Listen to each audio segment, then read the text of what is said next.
Matemática, sétimo ano. Aulas virtuais, Escola Municipal José Pedro Mota, professor Antônio Zacarias. Caro estudante, tudo bem com você?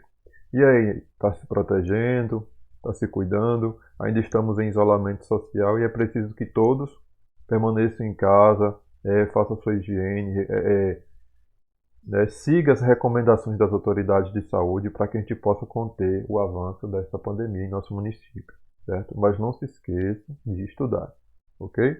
Vamos lá. Iniciando, tive uma ideia para a gente começar. Vamos falar sobre frações? E o que são frações para você? Consegue perceber a sua utilização, a sua presença no dia a dia?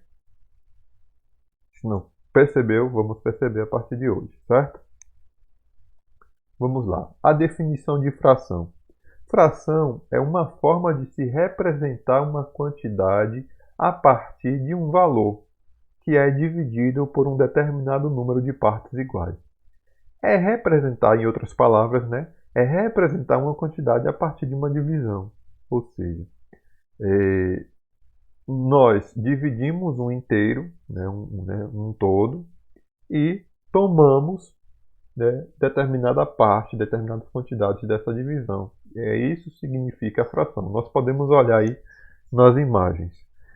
A primeira imagem, nós dividimos, né, essa pizza aí, essa que representa uma pizza, em 4 partes e tomamos 3, que são as partes em vermelho, representada pela função ao lado, 3 quartos. Já a pizza real aí, ela foi dividida em 8 fatias e nós tomamos uma, ou seja, 1/8. Se ficou confusa, volta o vídeo e tenta seguir, né, o raciocínio, mas tenha sempre em mente, a fração vai ser uma quantidade representada a partir de uma divisão, ou seja, uma divisão. Seguindo. Então nós temos A, né, que chamamos de numerador, temos o traço para significar a divisão, a fração, e temos B, que chamamos de denominador. A e B vai representar qualquer número que nós quisermos colocar aí nessas posições, certo? O A, que é o numerador, indica quantas partes de um todo foram tomadas. Já o B, que é o denominador, indica o total de partes iguais que foi dividido. Ou seja, nós pegamos o todo, o inteiro, dividimos pelo denominador e dividimos pelo valor que está no denominador, né, de uma certa forma, e o valor que está no numerador é aquela parte que nós pegamos, que nós tomamos. Vamos seguir que vocês vão entender esse exemplo, essa ideia. Exemplo, nós temos aí um inteiro, né? Um inteiro. Nós temos agora, né, na figura do meio, esse inteiro ele foi dividido por 5, né, por 5 partes. O 2 representa, né, o numerador, ou seja, as partes tomadas, as partes em rosa. Já o 5 representa, né, o todo que foi dividido por 5. Da mesma forma, na figura abaixo, né, o 4 vai representar as 4 partes tomadas e o 10 vai representar o todo que foi dividido por 10. Ou seja, de 10, vamos dizer que seja uma barra de chocolate. Nós tínhamos a barra, né, dividimos em 5 partes e comemos 2. Na de baixo, a outra barra nós dividimos em 10 e comemos 4. Outro exemplo, né? Vamos supor que seja uma pizza. Nós dividimos a pizza em 4 fatias e tomamos uma, ou seja, 1/4. Outra pizza, nós dividimos a pizza em 8 partes e tomamos 5, ou seja, 5/8. Tipos de fração. Vamos ver agora os tipos de fração. nós temos primeiro as frações próprias. E quando é, né, que uma fração ela é considerada própria? Quando o numerador é menor que o denominador. Vejamos. 2 sobre 6. O 2 é menor que o 6. Então essa fração é uma fração própria. Veja outro exemplo. 1/4, é o exemplo anterior. O 1, que é o numerador, é menor que o denominador, que é 4. Já as frações impróprias acontecem quando o numerador é maior que o denominador. Vejamos. 10 sobre 8. O 10 é maior que o 8. Outro exemplo. 12 sobre 8. Né? O 12, né, é maior do que o 8. E, né, nós podemos verificar na imagem ao lado. Mas, professor, como é que eu dividi, né, um inteiro em 8 partes e comi 12? Como a gente vê na imagem ao lado. É como se fosse a gente dividir uma primeira pizza, né, em 8 partes, em 8 fatias. Comemos todas as 8 fatias. Pegamos uma pizza semelhante, né, dividimos também em 8 partes e pegamos mais 4 para formar as 12. Então, a divisão, né, o denominador foi 8, mas o numerador, as partes tomadas foram 12. Frações equivalentes. São frações que representam a mesma parte de um todo. Né? A ideia de equivalente, pessoal, significa que possuem valores iguais, ou de mesmo peso, ou de mesma medida. São equivalentes. Vejamos. Nós temos aqui vamos dizer que é uma barra de chocolate. Né? E ela é representada pela fração 1/2, né? Ou seja, o inteiro foi dividido em 2 partes e se tomou 1.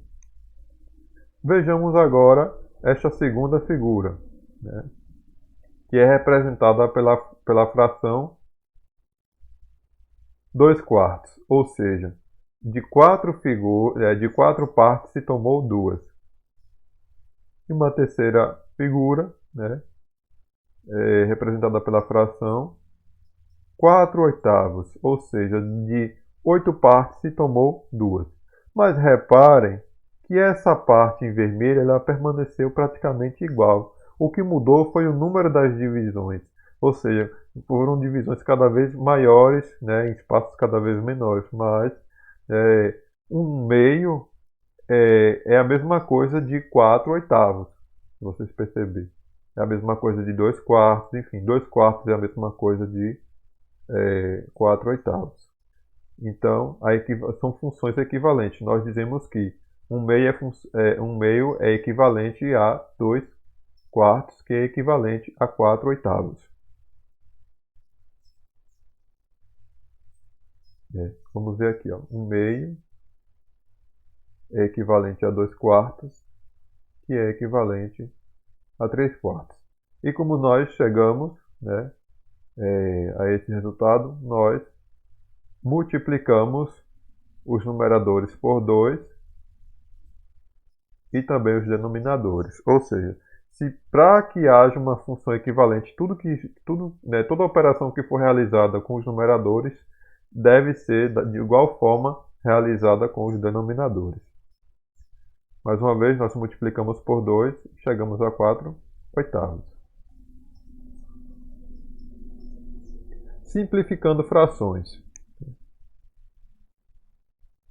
Para simplificar frações, né, a ideia de simplificar, vamos ver aqui esse exemplo, ó, o mesmo exemplo, 1 sobre 2, né, 1/2, né, na figura, é equivalente a 4/8.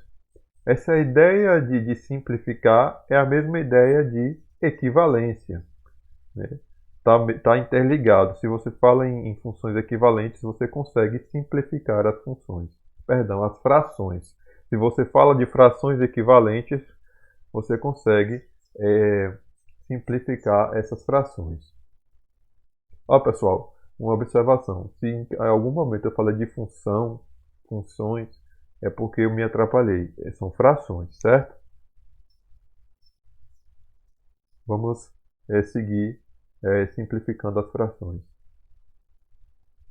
Nós temos aqui a fração 4/8 e queremos, né, simplificar para chegar em 2/4. E se ainda for possível, a gente quer simplificar mais ainda para chegar em 1/2, que eu acredito que não consigamos mais, daí a gente não consegue mais simplificar. O que, reparem, né, que há um fator comum aí. Nós dividimos tanto o numerador quanto o denominador por 2, né?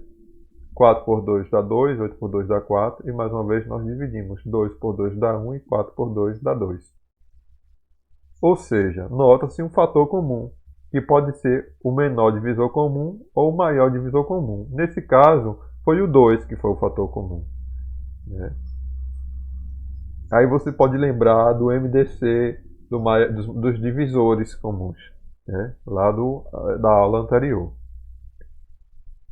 Vamos ver aqui alguns exemplos. Ó, notem mais uma vez que só para ficar registrado que o 2 aí é o fator comum, certo? Tanto no primeiro momento quanto no segundo momento. Vamos fazer alguns exemplos. Usando o mínimo divisor comum, né? A gente vai usar 2 vezes o mínimo divisor comum e depois o maior divisor comum. Vamos simplificar agora 8/14, utilizando o menor divisor comum. E qual seria o menor divisor comum? Seria 2, né? Nós conseguimos dividir 8 por 2 e 14 por 2, não é isso? Então, dividido por 2 é igual a 4/7. Conseguimos dividir aí por alguma coisa? Não, né? Já chegamos a fração mais simplificada possível. O segundo exemplo, usando o mínimo divisor comum também, que é o 2. Eu até tinha dado uma avançadinha. 24 por 2 vai dar 12 e 30 por 2 vai dar 15. Não é isso? Então nós temos 12/15. Ainda conseguimos simplificar essa fração? Sim. Podemos ainda simplificar por 2? Não, porque 15 não é divisível por 2, não é isso? Então, mas existe um fator comum aí entre 12 e 15, que é o 3, não é isso? Então vamos dividir tanto 12 quanto 15 por 3. Dividindo, teremos 4/5, que aí chegamos também na versão simplificada de 24/30. É isso? E agora usando o maior divisor comum. Por quê? Porque em 36/20 nós poderíamos usar o 2 também, mas vamos usar o maior, que é 4. Ou seja, o 4 é o maior divisor comum entre 36 e 24. Perdão, entre 36 e 20. Então, 36 dividido por 4 dá 9 e 20 dividido por 4 dá 5. Temos 9/5. Chegamos também à fração simplificada, porque não tem como mais dividir a simplificá-la, certo? Então, reparem, tanto, né, essa fração quanto essa, elas são as frações simplificadas ao máximo, ou seja, não tem como mais simplificar essas frações. Então, elas são chamadas de fração irredutíveis, ou seja, quando a gente não consegue mais simplificar. É o máximo que a gente pode chegar até aí, então essa é uma fração irredutível. Agora é com você. Faça a leitura do capítulo 2 do seu livro didático e responda em seu caderno a atividade da página 29, somente as questões da 1 a 3. Registre e compartilhe no grupo no final da aula. Bons estudos! Sim, para esta aula usei, né, tenho como referência essas indicadas aqui, mais o livro didático de vocês.